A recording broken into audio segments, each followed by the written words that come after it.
Hi price lot. இன்றைக்கி வந்து God என் ஹார்ட்டில் ஒரு தாட்டை வச்சாங்க. So I thought of sharing that. அண்ணாள் வந்து ரொம்ப காலம் வந்து குழந்தை இல்லாமல் இருக்காங்க. நம்மளுக்கு ரொம்ப தெரிஞ்ச பரிச்சயமான ஒரு இடம் தான். 1 சாமுவேலில் நம்ம பார்க்கலாம். அவங்கள வந்து பெனினாள் வந்து ரொம்ப ஷேம் பண்ணுறாங்க. ஷேம் பண்ணும்போது அவங்க இன்னும் அழுகுறாங்க. அண்ட் அதில் இன்னொரு வார்த்தை இருக்குது. வருடா வருடம் இந்த மாதிரி வந்து அவங்க அதை பண்ணுறத வந்து அது ஒரு பழக்கமாகவே அவங்க வச்சுருந்துருக்குறாங்க. அண்டு அதுக்கடுத்து வந்து அவங்க போய் ப்ரேயர் பண்ண போகிறாங்க. அந்த இடத்துலையும் ஏலி வந்து ஒரு ஜட்ஜ் பண்ணுறாங்க. ஏலி வந்து இவ குடிச்சிட்டு வெறிச்சிருக்கிறா அப்படின்னு சொல்லிட்டு ஒரு ஜட்ஜ்மெண்ட்டை பாஸ் பண்ணுறாங்க. அதுலேயும் வந்து அவங்க வந்து she's like trying to prove no I am not that.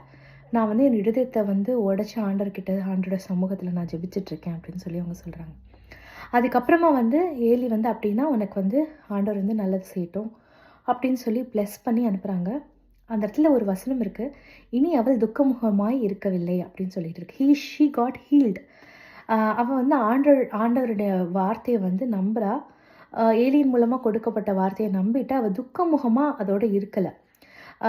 அதுக்கு அடுத்து நம்ம பார்க்கும்போது ஆண்டவர் வந்து அன்னாளை நினைவு கூர்ந்தார். அவள் வயிற்றில் வந்து பிள்ளையை கொடுக்குறாரு. நம்ம மேலும் பார்க்குறோம், சாமுவேல் வந்து மிகப்பெரிய தீர்க்கதரிசியாக இருக்கிறத நம்ம பார்க்குறோம். இன்னும் அநேக குழந்தைகள் வந்து அன்னாளுக்கு கொடுக்கப்பட்டதுன்னு நம்ம பார்க்குறோம். ஆனால் அதில் ஒரு முக்கியமான ஒரு இடம் வந்து எனக்கு ஆண்டவர் இருதயத்தில் இன்றைக்கி காலையில் எனக்கு சர்ச்சில் ரிமைண்ட் பண்ணது என்னென்னா, அந்த மிராக்கிளை அவர் ரிசீவ் பண்ணுறதுக்கு அவள் ஹார்ட் வந்து ஹீல் ஆக வேண்டியது இருந்துச்சு. And that healing happened. அதுக்கப்புறம் தான் ஆண்டவர் வந்து அவள் மேலே வந்து நினைவு கூர்ந்தார் அப்படின்னு இருக்குது.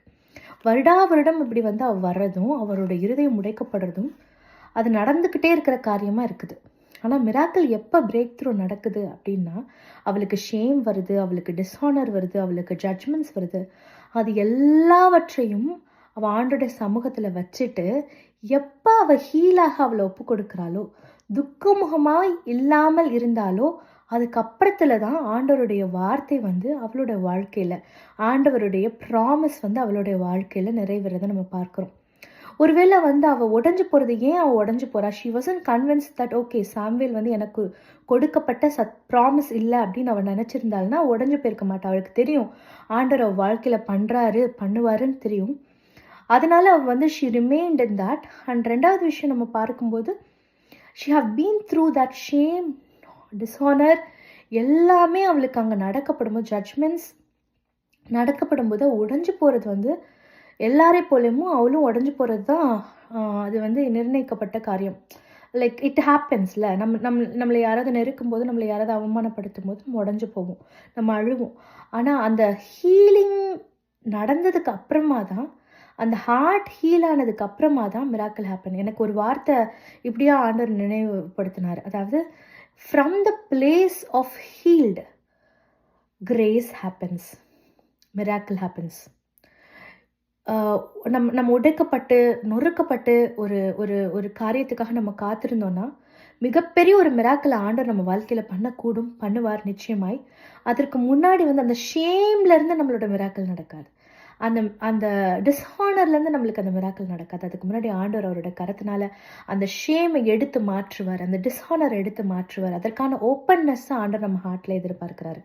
இந்த நேரத்துலையும் நம்மளோட ஹார்ட்டில் ஷேம், டிஸ்ஹானர், அன்ஃபர்கிவ்னஸ், ஜட்ஜ்மெண்ட், இதனால கில்ட், இதனால நம்ம வந்து மூடப்பட்டிருந்தோன்னா, let's submit to God, ask God to heal that. ஆண்டவர் வந்து சிலுவையில் நமக்காக அறையப்பட்டிருக்காரு. நம்மளுடைய பாவங்கள், நம்மளுடைய ஷேம்ஸ், நம்மளுடைய கில்ட் எல்லாத்தையுமே ஆண்டவர் வந்து சிலுவையில் சுமந்து தீர்த்துட்டார். And it have been forgiven. ஆண்டவர் சொல்லியிருக்கிறார், கிழக்குக்கும் மேற்குக்கும் எவ்வளோ தூரமோ அவ்வளோ தூரம் உங்கள் பாவத்துக்கு, உங்களோட பாவத்தை நான் உங்களை விட்டு அகற்றி போட்டேன் ஆண்டோடைய ப்ராமிஸ் சொல்லுது. ஸோ நம்மளுடைய பாவம் மன்னிக்கப்பட்டது, நம்மளுடைய ஷேம் எடுத்து போடப்பட்டது, நம்ம மேலே போட்டிருக்கிற ஜட்ஜ்மெண்ட்ஸ் அது that has no authority over us. So இந்த நாளில் let's ask God to heal us. இனி துக்கமுகமாக இல்லாதபடிக்கு நம்மளுடைய ஹார்ட் ஆண்டர்கிட்ட ஒப்பு கொடுப்போம். And our miracle is there right in that place. Amen.